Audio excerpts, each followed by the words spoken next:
60 రోజుల్లో మీతో ఇంగ్లీష్ అద్భుతంగా మాట్లాడిస్తాం. వెంటనే కాల్ చేసి జాయిన్ అవ్వండి. నమస్కారం అలగరి రవీంద్రనాథ్ గారు. నమస్తే అండి సిరి గారు. సార్, చట్ట ప్రకారంగా మనం మాట్లాడుకుంటే ప్రాపర్టీ విషయంలో ఎస్పెషల్లీ భర్త ఆస్తిలో భార్యకి హక్కు ఉంటుందా? లీగల్ ప్రకారంగా ఎవరైనా కూడా ఈ ప్రొసీజర్ ని ఫాలో అవ్వాలి అంటే దానికి సంబంధించిన డీటెయిల్స్ ఎలా ఉంటాయి సార్? భర్త ఆస్తిపై భార్యకి హక్కులు ఉంటాయా అంటే, భర్త ఆస్తిపై భార్యకి హక్కులు ఉంటాయి, హక్కులు ఉండవు. ఏ సందర్భాల్లో హక్కులు ఉంటాయి, ఏ సందర్భాల్లో హక్కులు ఉండవు అన్నది మనం కాస్త డీటెయిల్గా చెప్పే ప్రయత్నం చేద్దాం.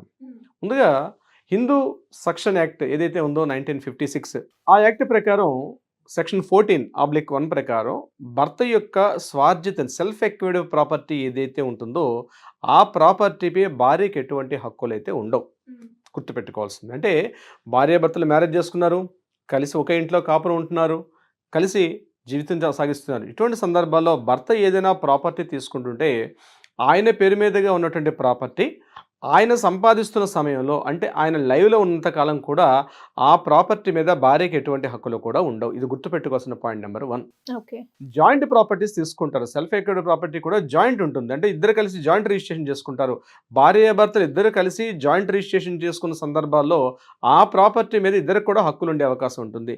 అది ఇల్లు కావచ్చు, స్థలం కావచ్చు, కమర్షియల్ ప్రాపర్టీ కావచ్చు, ఇతరత్ర ఫ్లాట్ కావచ్చు, ఏదైనప్పటికీ కూడా ఇటువంటి సందర్భాల్లో ఇద్దరికి జాయింట్ రిజిస్ట్రేషన్ చేసుకున్నప్పుడు హక్కులు ఉంటాయి. అలా కాకుండా కేవలం ఆ ప్రాపర్టీ, అది ఇల్లైనా, ఫ్లాట్ అయినా, ప్రాపర్టీ అయినా, ఏదైనా ఆ ఇంటిని తను తీసుకునేటప్పుడు దాని మీద పూర్తి హక్కులు అతనికి మాత్రమే చెల్లుబాటు అవుతాయి తప్పించి భార్యకు హక్కులు ఉండవు. ఇది గుర్తుపెట్టుకోవాలి. అయితే భర్త మరణించిన తర్వాత సెల్ఫ్ ఎక్వైర్డ్ ప్రాపర్టీ అయినప్పటికీ కూడా భర్త మరణించిన తర్వాత ఆ ప్రాపర్టీ పైన హక్కులు బై డిఫాల్ట్ ఆటోమేటిక్గా భార్యకు కూడా వస్తాయి. అయితే దాని మీద భాగపంపకాలు చేసుకునేటప్పుడు ఒక భాగం కొడుకు, కూతుర్లు, వాళ్ళతో పాటు తల్లికి కూడా ఒక భాగం వస్తుంది. సెల్ఫ్ ఎక్వైర్డ్ ప్రాపర్టీ మీద మరణాంతరం తర్వాతే ఈ ప్రాపర్టీ మీద ఆమెకు హక్కులు వస్తాయి తప్పించి ఆమెకు ఉండే అవకాశాలు లేవు. కానీ ఇద్దరు కలిసి జాయింట్ రిజిస్ట్రేషన్ చేసుకున్న, ఇతరత్ర ఏదైనా తీసుకున్నప్పుడు ఆ రకంగా వచ్చే ఉంటుంది సెల్ఫ్ ఎక్వైర్డ్ ప్రాపర్టీ విషయంలో. అది కాకుండా వారసత్వంగా ఏదైనా ప్రాపర్టీ వచ్చే సందర్భం ఉన్నప్పటికి కూడా, అంటే తాతల పూర్వీకులు, అంటే 3 జనరేషన్స్, అంటే తాత, కొడుకు, కొడుకు ఈ యొక్క ప్రాపర్టీస్ భాగపంపకాలు చేసుకునేటప్పుడు ఈ పెళ్ళైనటువంటి ఏదైతే భార్య ఉంటుందో ఆమెకు కూడా హక్కులు సంక్రమించే అవకాశం ఉంటుంది. అది వారసత్వపు ఆస్తిలో ఆమెకు కూడా హక్కు ఉండే అవకాశం కూడా ఉంటుంది కొన్ని సందర్భాల్లో. అయితే ఇక్కడ ఆ వారసత్వపు హక్కు విషయంలో వచ్చేసరికల్లా ఆ భాగపంపకాలు చేసుకునేటప్పుడు ఆమెకు కూడా, అంటే కొడుకుకి ఇప్పుడు సపోజ్ ఒక తాతగారికి ఒక ప్రాపర్టీ ఉంది, ఆ ప్రాపర్టీ కొడుకు వచ్చింది, కొడుకు దగ్గర నుంచి 3వ జనరేషన్ తాత, కొడుకు, మనవడు, ఈ ప్రాపర్టీ 2 జనరేషన్స్ దాటి 3వ జనరేషన్స్కి వచ్చేసరికి తప్పనిసరిగా ఆ యొక్క విషయంలో ఆమె యొక్క భాగపంపకాల్లో కూడా వాళ్ళకు ఉండే వాటా కూడా వాళ్ళకి అవకాశం ఉంటుంది ఏన్షియంటల్ ప్రాపర్టీ విషయంలో. కానీ సెల్ఫ్ ఎక్వైర్డ్ ప్రాపర్టీలో మాత్రం ఉండే అవకాశం అయితే లేదు. ఇక్కడ ప్రాపర్టీ విషయంలో మరణాంతరం తర్వాత, హస్బెండ్ చనిపోయిన తర్వాత ఆటోమేటిక్గా ఇప్పుడు నేను చెప్పినట్టుగా భాగపంపకాలు, అంటే అతనికి వారసత్వ హక్కు చట్టం వస్తుంది.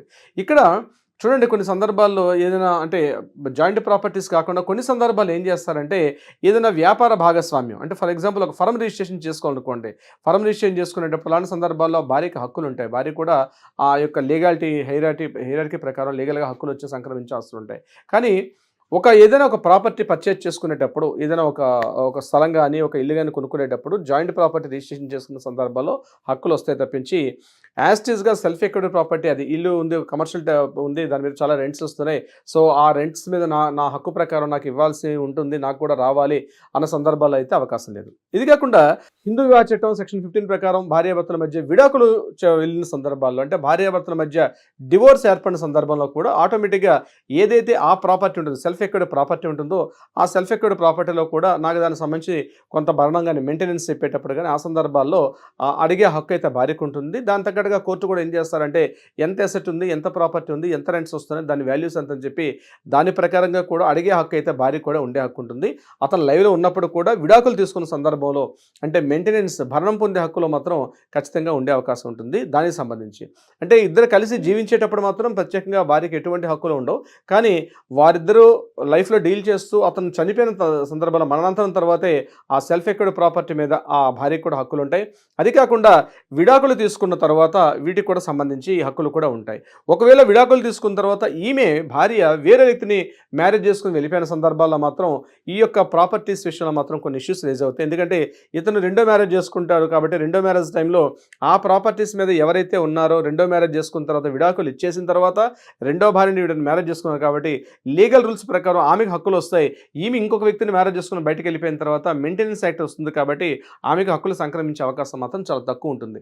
ఇది కాకుండా పిల్లలకి మాత్రం యాజ్ ఇట్ ఈస్గా ఏదైతే తమకి న్యాచురల్గా పుట్టిన పిల్లలు ఉంటారు కాబట్టి పిల్లలకి మాత్రం కూతుర్లైనా కొడుకులైనా వాళ్ళకి సమానంగా భాగస్వామి వాళ్ళకి కూడా ఆ హక్కు వచ్చే అవకాశం ఉంటుంది.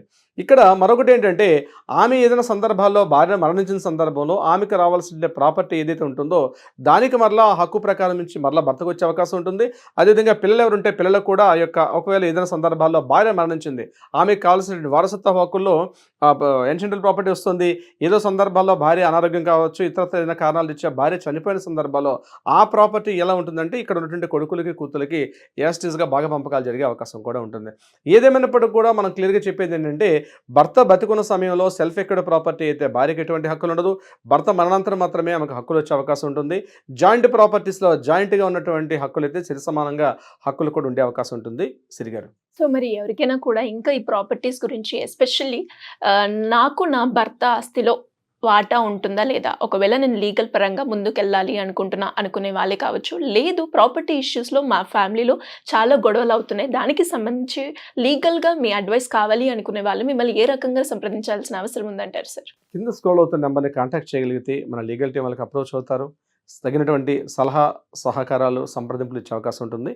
ఇంకా వ్యక్తిగతంగా కూడా వచ్చి కలిసే అవకాశం కూడా ఉంటుంది. ఎవరిని వచ్చి కాంటాక్ట్ చేయగలిగితే ఇటువంటి వివాహ సంబంధం కావచ్చు, లేకపోతే విడాకులు కావచ్చు, మ్యారేజ్, మెయింటెనెన్స్ ఇట్లాంటి విషయాలకు సంబంధించి ఎటువంటి న్యాయపరంగా సలహా సంప్రదింపులు కావాలనుకుంటే కింద కాంటాక్ట్ అవుతున్న స్క్రోల్ అవుతున్న నెంబర్ని కాంటాక్ట్ చేయగలిగితే తగిన విధంగా న్యాయ పరిష్కారం దిశగా కూడా పరిష్కారం చేసే దిశగా ప్రయత్నం చేస్తారు. సిరి గారు, thank you sir, thank you so much. Thank you so much అండి. సుమన్ టీవీలో మీ పర్సనల్ అండ్ బిజినెస్ ప్రమోషన్స్ కోసం కింది నెంబర్కి కాంటాక్ట్ చేయండి.